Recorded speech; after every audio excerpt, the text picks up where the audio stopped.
வணக்கம். முனைவர் கௌ பெருமாள், தமிழ்துறை பேராசிரியர். இன்று ஔவையார் பாடிய மூதுரை நூலிலிருந்து ஒரு நல்ல கருத்தை பார்ப்போம்.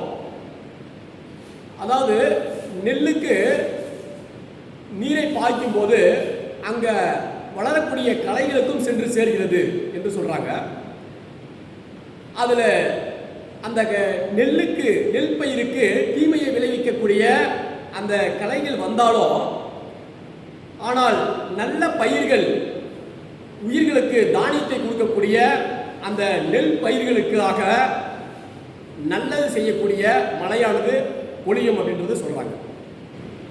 அப்போ நல்லவர்கள் இருக்கக்கூடிய இடத்தில் தீயவர்கள் இருந்தாலும் அந்த தீயவர்களை எண்ணாமல் நல்லவர்களுக்காக அந்த வானுலகத்திலிருந்து வான்மலையானது பொழிகிறது என்பதை இங்கு சொல்றாங்க. அப்போது நல்லவர்களும் இருப்பார்கள், தீயவர்களும் இருப்பார்கள்.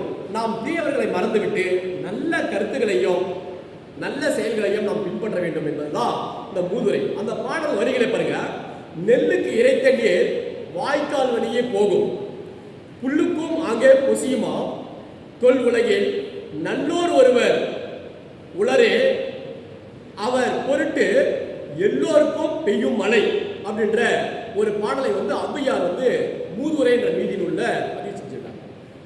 இந்த பாடல் பாருங்க, தமிழ் இலக்கியத்தில் ஏராளமான நல்ல கருத்துடைய பாடல்கள் செய்யுள்களை நாம் தமிழ் புலவர்கள் ஏற்றிருக்காங்க. அதையெல்லாம் எடுத்து படித்தீர்களானால் நம்முடைய வாழ்வை செம்மையாக்குவதற்காகவும் நம்முடைய நடத்தைகளை செழுமைப்படுத்துவதற்காகவும் பயன்படும். நிச்சயமாக அனைவரும் தமிழ் இலக்கியங்களை படியுங்கள்.